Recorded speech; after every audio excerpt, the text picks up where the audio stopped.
ಸುಮಾರು 3 ವರ್ಷಗಳ ಕಾಲ ಸತತವಾಗಿ ಚಿಂತನ ಮಂಥನ ಮಾಡಿ ನಮ್ಮ ಸಂವಿಧಾನವನ್ನ ರೂಪಿಸಿದ್ದಾರೆ. ಇವತ್ತು ಕೂಡ ಅದು ಪ್ರಜ್ಞೆಯ ಆಧಾರದ ಮೇಲೆ ಇದೆ, ವೈಚಾರಿಕತೆಯ ತಳಹದಿಯ ಮೇಲೆ ರಚನೆ ಆಗಿದೆಯೇ ಹೊರತು ಕಾಗಕ್ಕ ಗೋಬಕ್ಕನ ಕಥೆಯಲ್ಲಿ ಇಲ್ಲ. ನಮ್ಮ ಸಂವಿಧಾನ ಇರೋದು ನಮ್ಮ ಪ್ರಜ್ಞೆಯ ಒಂದು ಭಾಗವಾಗಿ.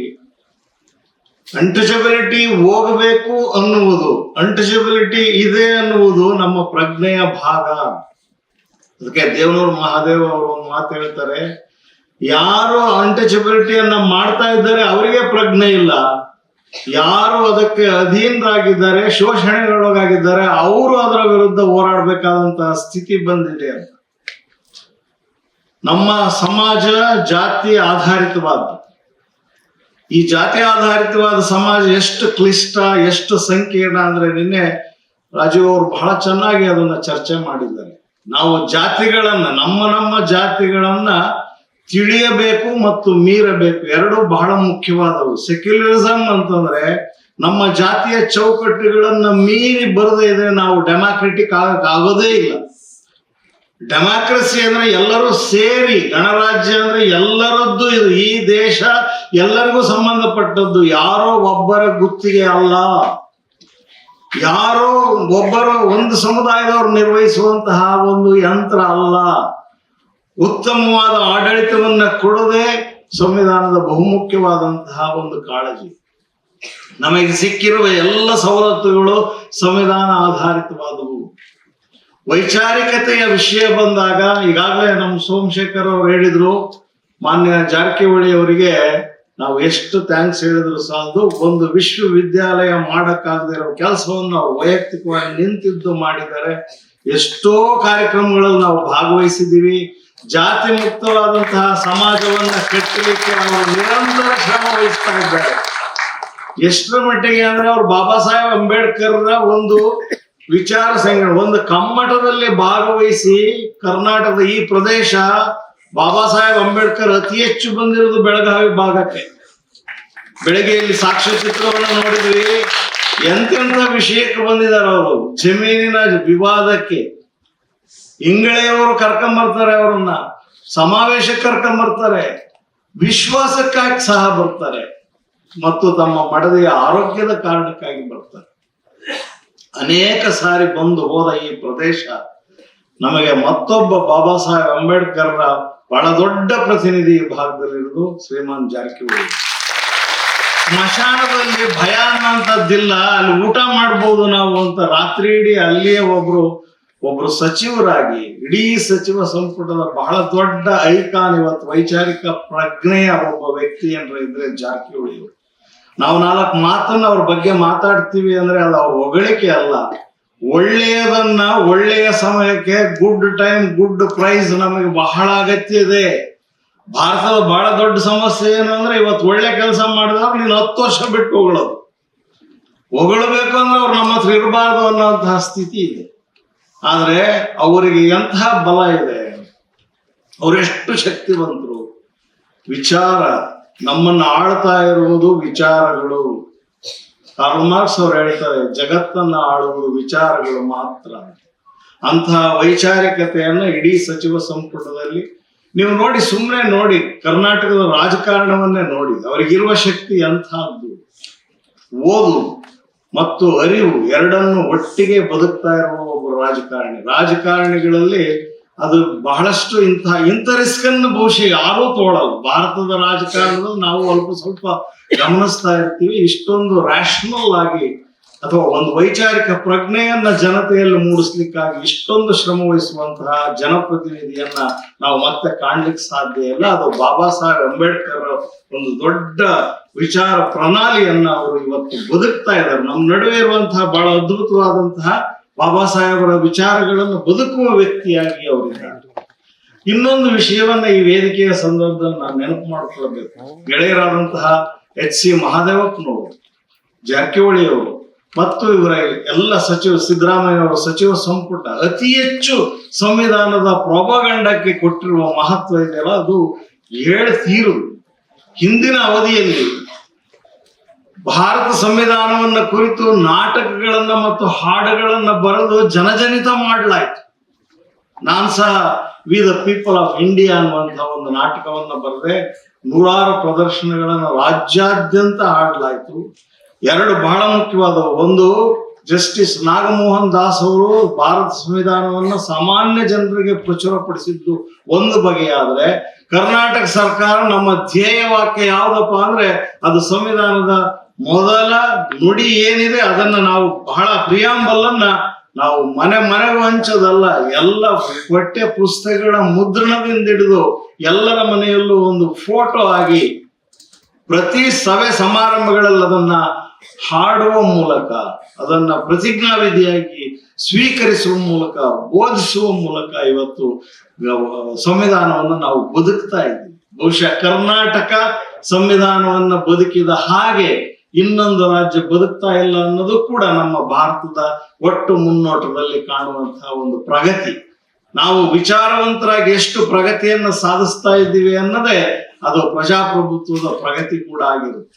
ಕೇವಲ ಪ್ರಗತಿಯನ್ನ ಕಟ್ಟಡಗಳಾಗಲಿ ಅಥವಾ ಸೇತುವೆಗಳಾಗ್ಲಿ ಅವುಗಳ ಮೂಲಕ ನೋಡುವುದು ಒಂದು ಬಗೆ, ಜಲಾಶಯಗಳು ಮತ್ತೊಂದು. ಆದ್ರೆ ಜನರ ಪ್ರಜ್ಞೆಯನ್ನ ವಿಸ್ತರಿಸುವ ಕೆಲಸದ ಮೂಲಕ ನೋಡುವುದು. ದೇಶ ಎಂದರೆ ಜನ ಅಂತ ಹೇಳುವ ಗುರಜಾಡು ಅಪ್ಪಾರಾವ್ ಅವರ ಮಾತನ್ನ ಈ ಸಂದರ್ಭದಲ್ಲಿ ನಾನು ನೆನಪು ಮಾಡ್ತಾ, ಬಹಳ ಅದ್ಭುತವಾಗಿ ನಾನು ಈ ರಾಣಿ ಚೆನ್ನಮ್ಮ ವಿಶ್ವವಿದ್ಯಾಲಯದಲ್ಲಿ 4 ವರ್ಷ ಪ್ರೊಫೆಸರ್ ಆಗಿ ಮೊದಲ ದಿನಗಳಲ್ಲಿ ಕೆಲಸ ಮಾಡಬಹುದು. ಇದರ ಬಗ್ಗೆ ನನಗೆ ತುಂಬಾ ಅಭಿಮಾನ. ಈ ವಿಶ್ವವಿದ್ಯಾಲಯದಲ್ಲಿ ಈ ಪ್ರದೇಶದಲ್ಲಿ ಮಾಡ್ಲಿಕ್ಕೆ ಬಹಳಷ್ಟು ಒಳ್ಳೆಯ ಕೆಲಸಗಳು ಇವೆ ಮತ್ತು ಮಾಡಿದೀವಿ. ಆ ಸ್ಮರಣೆಯ ಹಿನ್ನೆಲೆಯಲ್ಲಿ ಗೆಳೆಯರಾದಂತಹ ತ್ಯಾಗರಾಜ್ ಅವರು ಮತ್ತು ಸೋಮಶೇಖರ್ ಅವರು ರೂಪಿಸಿದಂತಹ ಈ 2 ದಿವಸದ ವಿಚಾರ ಸಂಕಿರಣ ಇದೆಯಲ್ಲ, ಬಹಳ ಮಹತ್ವಪೂರ್ಣವಾದ. ಇತ್ತೀಚೆಗೆ ಬಹುರೂಪಿ ರಂಗಾಯಣದಲ್ಲಿ 2 ದಿವಸದ ವಿಚಾರ ಸಂಕಿರಣಗಳನ್ನ ಏರ್ಪಡಿಸಿ ಬಹಳ ಮಹತ್ವದ ಒಂದು ರಂಗಾಯಣಕ್ಕೆ, ಒಂದು ಅಂಬೇಡ್ಕರ್ ನೆನಪಿನ ಒಂದು ರಂಗೋತ್ಸವಕ್ಕೆ ವೈಚಾರಿಕ ಮಹತ್ವವನ್ನ ಕೊಟ್ಟ ಒಂದು ಭಾಗವಾಗಿ ಅದು ಬೆಳಗಾವಿಯಲ್ಲಿ ಇವತ್ತು ವಿಸ್ತರಣೆಯಾಗಿದೆ. ನಾವು ಅಂಬೇಡ್ಕರ್ ಅನ್ನೋರು ಕೇವಲ ದಲಿತರಿಗೆ ಮಾತ್ರ ಸೀಮಿತವಾದ ವ್ಯಕ್ತಿತ್ವ ಅಂತ ಯಾರಾದ್ರೂ ತಿಳ್ಕೊಂಡಿದ್ರೆ ಅವರಂತ ಅಜ್ಞಾನಿಗಳು ಯಾರು ಇಲ್ಲ. ನಾವು ಯೋಚಿಸಬೇಕಾಗಿರೋದು ಅಂಬೇಡ್ಕರ್ ಓದಿರೋವಷ್ಟನ್ನ ಯಾರೂ ಓದ್ಲಿಕ್ಕೆ ಸಾಧ್ಯ ಅವತ್ತೂ ಆಗಿಲ್ಲ, ಇವತ್ತೂ ಆಗಿಲ್ಲ. ಯಾಕೆ ಓದ್ಬಾರ್ದಾಗಿತ್ತು? ಯಾರಾದ್ರೂ ಓದಿದಾರ? ಅದಕ್ಕೆ ತಾನು ಶಿಕ್ಷಣ ಕೊಟ್ಟಂತಹ ವಿಶ್ವವಿದ್ಯಾಲಯ ತನ್ನ ಶಿಲ್ಪವನ್ನ ಇಟ್ಟು, ಅಂಬೇಡ್ಕರ್ ಅವರ ಶಿಲ್ಪವನ್ನ ಇಟ್ಟು ಕೊಲಂಬಿಯಾ ವಿಶ್ವವಿದ್ಯಾಲಯ ಎಪಿಟ್ಯಾಪಲ್ ಒಂದು ಮಾತನ್ನ ಬರೆದಿದೆ, ಇಂತಹ ಪುಣ್ಯಾತ್ಮನಿಗೆ ವಿದ್ಯೆಯನ್ನ ಕೊಟ್ಟ ನಾವು ಧನ್ಯರು ಅಂತ ಸಂತೋಷ ಪಡ್ತೀವಿ. ಬಾಬಾ ಸಾಹೇಬ್ ಅಂಬೇಡ್ಕರ್ ಒಂದು ಜೀವನ ಚರಿತ್ರೆಯನ್ನಾದ್ರೂ ಓದ್ತಾ ಇದ್ರೆ ನನ್ನ ಪ್ರಕಾರ ಅವನು ಭಾರತೀಯನೇ ಅಲ್ಲ. ಬಾಬಾ ಸಾಹೇಬ್ ಅಂಬೇಡ್ಕರ್ ತಿಳಿಯದೇ ಇದ್ರೆ ಅವನು ರಾಷ್ಟ್ರ ಪ್ರೇಮಿಯೂ ಆಗ್ಲಿಕ್ಕೆ ಸಾಧ್ಯ ಇಲ್ಲ. ಯಾಕೆ ಅಂತಂದ್ರೆ ನಾವಿವತ್ತು ಸಲ್ಲದ ಅನೇಕ ಮಾತುಗಳನ್ನು ಕೇಳ್ತೀವಿ. ಅವೇನೇ ಇರಲಿ, ಅವೆಲ್ಲದಕ್ಕಿಂತ ಡಾಕ್ಟರ್ BR ಅಂಬೇಡ್ಕರ್ ತಾವು ರೂಪಿಸಿದ ಚಿಂತನ ಮಂಥನದ, ತಾವು ಓದಿದ ಅನೇಕ ಜ್ಞಾನ ಶಾಖೆಗಳ 40ಕ್ಕೂ ಹೆಚ್ಚು ಜ್ಞಾನ ಶಾಖೆಗಳಲ್ಲಿ ಯಾರಿಗಾದ್ರೂ ಒಂದು ಪ್ರವೇಶ ಇದೆ ಅಂದ್ರೆ ಜಗತ್ನಲ್ಲಿ ಅದು ಕೇವಲ ಡಾಕ್ಟರ್ BR ಅಂಬೇಡ್ಕರ್ ಅವರಿಗೆ ಮಾತ್ರ. 52 ಕೋರ್ಸ್ ವರ್ಕ್ಗಳನ್ನ ಪಾಸ್ ಮಾಡ್ತಾರೆ. ಅವ್ರು ತೆಗೆದುಕೊಂಡಿರೋ ಡಿಗ್ರಿಗಳೇ ಒಂದು ದೊಡ್ಡ ಅಧ್ಯಯನದ ವಿಷಯಗಳು. ತಮ್ಮ ಥೀಸಿಸ್ ಅನ್ನ ತಿದ್ದಿ ಬ್ರಿಟಿಷರಿಗೆ ಬಹಳ ಸಮಸ್ಯೆ ಆಗ್ತಾ ಇದೆ ಕಲೋನಿಯಲ್ ಪೀರಿಯಡ್ ಅಲ್ಲಿ ಅಂತ ಹೇಳಿದ ಅವ್ರ ಗೈಡಿಗೆ ಅವ್ರು ಹೇಳ್ತಾರೆ, ನನ್ನ PhD ಅನ್ನ ತಗೊಳ್ಳಲ್ಲ, ಆದ್ರೂ ಬ್ರಿಟಿಷರ ಬಗ್ಗೆ ನಾನು ಅಭಿಪ್ರಾಯವನ್ನು ಯಾವ ಕಾರಣಕ್ಕೂ ವಾಪಸ್ ತಗೊಳ್ಳಲ್ಲ ಅಂತ. BR ಅಂಬೇಡ್ಕರ್ ಅಂದ್ರೆ ಅದೊಂದು ಸ್ವಾಭಿಮಾನದ ಸಂಕೇತ.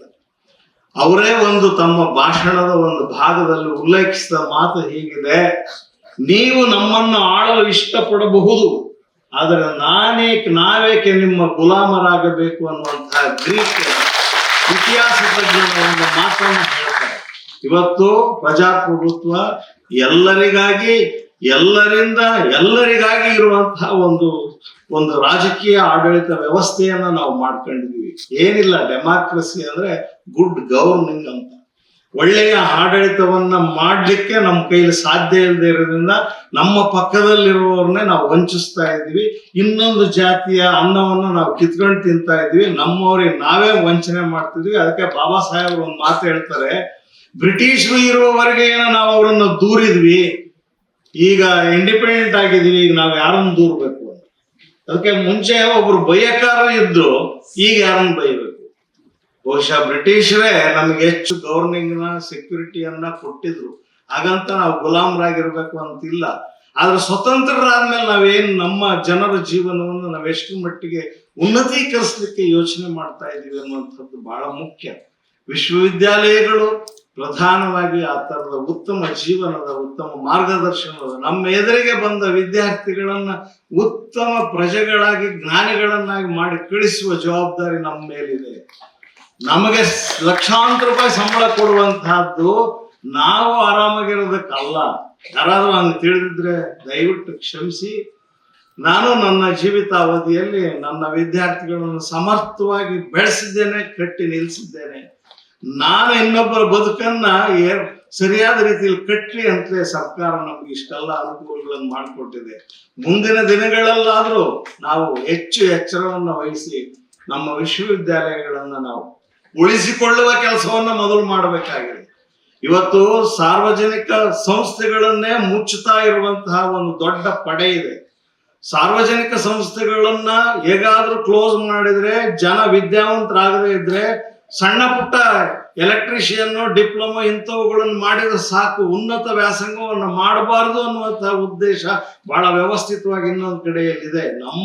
ನಮ್ಮ ದುಡಿಮೆಯ ಅನ್ನವನ್ನ ತಿಂದವರೇ ಮಾಡ್ತಾ ಇರುವ ಪ್ಲಾನ್ ಅದು.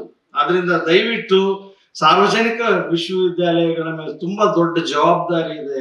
ಹೊಸ ಕ್ಯಾಂಪಸ್ ಆಗಿದೆ, ವಿಜ್ಞಾನದ ವಿಷಯಗಳು ವಿವೇಕ ಹೆಚ್ಚಾಗ್ಲಿ, ಭಾಗದಲ್ಲಿ ಉತ್ತಮ ಶಿಕ್ಷಣದ ಅನೇಕ ಸಂಸ್ಥೆಗಳಿದ್ದಾಗ್ಯೂ ರಾಣಿ ಚೆನ್ನಮ್ಮ ವಿಶ್ವವಿದ್ಯಾಲಯ ಅತ್ಯುತ್ತಮವಾದ ಯಶಸ್ಸನ್ನ ಗಳಿಸ್ಲಿ ಅಂತ ಈ ವೇದಿಕೆಯ ಮೂಲಕ ಮನವಿಯನ್ನ ಮಾಡ್ಕೊಳ್ತಾ, ನಾನು ಸಮಾರೋಪದಲ್ಲಿ ಮಾತಾಡಬಹುದಾದ ಅನೇಕ ವಿಷಯಗಳನ್ನು ನಾನು ಇಲ್ಲಿ ಮಾತಾಡಿದ್ದೇನೆ. ನಾನು ತುಂಬಾ ನಿನ್ನೆ ಬೆಳಗ್ಗೆಯಿಂದ ಚಿಂತನ ಮಂಥನ ನಡೀತಾ ಇದೆ ಡಾಕ್ಟರ್ ಅಂಬೇಡ್ಕರ್ ಅವರ ಬಗ್ಗೆ, ಮುಖ್ಯವಾಗಿ ವೈಚಾರಿಕತೆ. ಯಾವ ಮನುಷ್ಯ ವಿಚಾರವಂತನಾಗೋದಿಲ್ಲ, ಅವನು ಪ್ರಾಣಿಗಿಂತಲೂ ಕಡೆ. ಕೇವಲ ಒಂದು ಕುರಿಗಾಗಿ, ಒಂದು ಮೇಕೆಗಾಗಿ, ಒಂದು ಎತ್ತಿಗಾಗಿ, ಒಂದು ದನಕ್ಕಾಗಿ ವಿದ್ಯಾಭ್ಯಾಸವನ್ನ ಕಳ್ಕೊಳ್ತಾ ಇರುವ ನನ್ನ ಅಣ್ಣ ತಮ್ಮಂದ್ರೆ ಅವರಲ್ಲಿ ನಾನು ಮಾಡ್ಕೊಳ್ಳೋ ಮನವಿ ಏನಂದ್ರೆ, ನಾವು ಹೆಚ್ಚು ಹೆಚ್ಚು ವ್ಯಾಸಂಗವನ್ನ ಮಾಡ್ಬೇಕು. ನಮ್ಮ ಹಳ್ಳಿಯಲ್ಲಿ ನಾವು 10 ಜನ ಓದಿರ್ತೀವಿ, 90%ಕ್ಕೂ ಹೆಚ್ಚು ಜನ ವಿದ್ಯಾವಂತರಾಗಿ ಹಾಗೆ ಉಳಿತಾರೆ. ಯಾವುದೋ ಕಾರಣಕ್ಕಾಗಿ ಇರ್ತಾರೆ. ಯಾರೋ ಒಬ್ಬ ತಾತನೋ ಅಜ್ಜಿನೋ ಸಾಕಬೇಕು ಅನ್ನೋ ಕಾರಣಕ್ಕೆ ಒಬ್ಬನ ಶಿಕ್ಷಣ ಹಾಳಾಗೋಗುತ್ತೆ. ಒಂದು 15 ದಿವಸಕ್ಕೋ ತಿಂಗಳಿಗೆ ಅವ್ರು ಮಡಿದು ಹೋದ್ರು ಅಂದ್ರೆ ಇವನ್ ಶಿಕ್ಷಣ ಹಾಳಾಗೋಯ್ತು.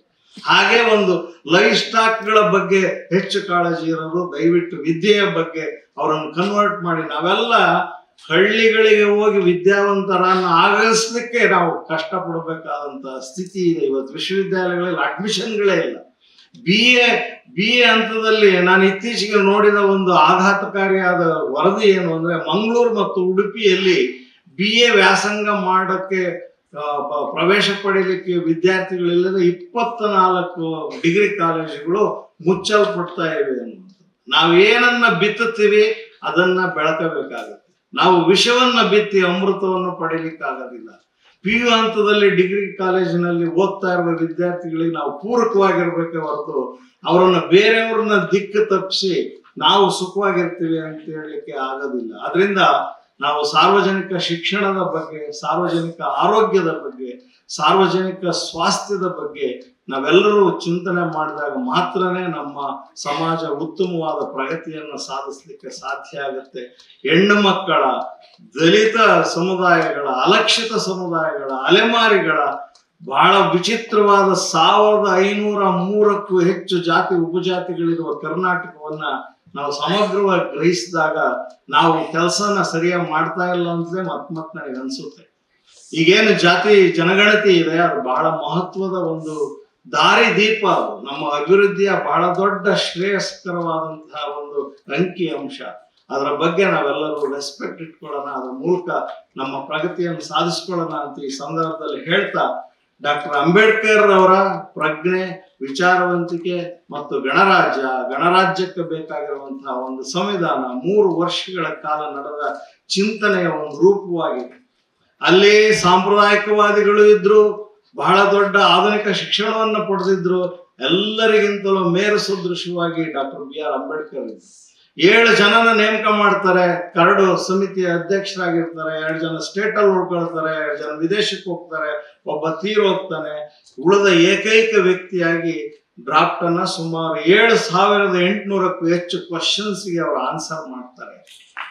ಅಂತಹ ಮಹಾನ್ ವ್ಯಕ್ತಿ ಕೊಟ್ಟಿರುವಂತಹ ಒಂದು ದಾರಿದೀಪಕವಾದಂತಹ ಸಂವಿಧಾನವನ್ನ ನಾವು ಉಳಿಸ್ಕೊಂಡ್ರೆ ಮಾತ್ರನೇ ನಮಗೆ ಬದುಕು. ಸಂವಿಧಾನ ಉಳಿದ್ರೆ ನಾವ್ ಹಿಂಗೆ ಮಾತಾಡ್ಲಿಕ್ಕೆ ಸಾಧ್ಯ, ಹಿಂಗ್ ಕೇಳ್ಲಿಕ್ಕೆ ಸಾಧ್ಯ, ಚರ್ಚೆ ಮಾಡ್ಲಿಕ್ಕೆ ಸಾಧ್ಯ. ಸಂವಿಧಾನವೇ ಇಲ್ಲ ಅಂದ್ರೆ, ಸಂವಿಧಾನ ಇಲ್ದ ಆಗ್ಲಿಕ್ಕೆ ಸಾಧ್ಯನೇ ಇಲ್ಲ. ನನಗೆ ಇರುವ ತಿಳುವಳಿಕೆಯಲ್ಲಿ ಸಂವಿಧಾನ ಇಲ್ಲದೆ ಏನು ನಡೆಯಲ್ಲ. ಒಂದು ಮಾತನ್ನು ಹೇಳಿ ನಾನು ಮಾತು ಮುಗಿಸ್ತೇನೆ. ಭಾರತ ಮತ್ತು ಪಾಕಿಸ್ತಾನ ಆದಾಗ ಇತ್ಲಿಂದ ಒಂದು ರೈಲು ಹೆಣಗಳು ಹೋದ್ರೆ, ಜನಗಳು ಹೋದ್ರೆ ಅತ್ಲಿಂದ ಒಂದು ರೈಲು ಹೆಣಗಳು ಬರ್ತಿದ್ವು. ರಕ್ತ ಸಿಕ್ತವಾದ ರೈಲ್ವೆ ಕಂಬಿಗಳ ಚರಿತ್ರೆಯನ್ನ ನಾವು ನೋಡಿದ್ದೀವಿ. 1950ರಲ್ಲಿ ಸಂವಿಧಾನ ಜಾರಿಯಾದಾಗ ಒಂದೇ ಒಂದು ಕೊಲೆ, ಒಂದೇ ಒಂದು ಸುಲಿಗೆ, ಒಂದೇ ಒಂದು ಗದ್ದಲ ಆಗದ ಹಾಗೆ ಈ ದೇಶದ ಮೇಲೆ ಸಂವಿಧಾನವನ್ನು ಜಾರಿ ಮಾಡಲಾಗಿದೆ. ಅದು ನಮ್ಮ ಸಂವಿಧಾನದ ಕೆಪಾಸಿಟಿ. ಅದರ ಹಿಂದೆ ಇರುವಂತಹ ಬಹಳ ದೊಡ್ಡ ಶಕ್ತಿ ಡಾಕ್ಟರ್ ಬಿ ಆರ್ ಅಂಬೇಡ್ಕರ್. ನೀವು ಏನು ಅಂಬೇಡ್ಕರ್ ಎಸ್ಟಾಬ್ಲಿಷ್ ಮಾಡಿದ್ದಾರೆ ಅಥವಾ ಅವರ ಟೀಮ್ ಎಸ್ಟಾಬ್ಲಿಷ್ ಮಾಡಿದೆ, ಅವರ ಮೊದಲ ಭಾಷಣದಿಂದ ಹಿಡಿದು ಅವರ ಕೊನೆಯ ಸಂವಿಧಾನ ಕರಡು ಮುಗಿಸಿದ ಮೇಲೆ ಮಾಡಿದ ಕೇವಲ ಒಂದು ಕುರ್ಚಿಯ ಮೇಲೆ ನಿಂತು ಮಾತನಾಡಿದ ಒಂದು ಪ್ರೆಸ್ ಮೀಟ್ ನವರೆಗೂ ಕೂಡ ಈ ದೇಶಕ್ಕೆ ಅವರು ಹಾಕಿರುವಂತಹ ಫೌಂಡೇಶನ್ ಇದೆಯಲ್ಲ ಸಂವಿಧಾನ, ಅದರ ಒಂದು ಇಟ್ಟಿಗೆಯನ್ನು ಯಾರು ಕೂಡ ಅಲ್ಲಾಡಿಸ್ಲಿಕ್ಕೆ ಆಗೋದಿಲ್ಲ ಅಂತ ಹೇಳ್ತಾ ನನ್ನ ಮಾತನ್ನು ಮುಗಿಸ್ತೇನೆ. ಇಂತಹ ಒಂದು ಅವಕಾಶಕ್ಕಾಗಿ ಧನ್ಯವಾದ.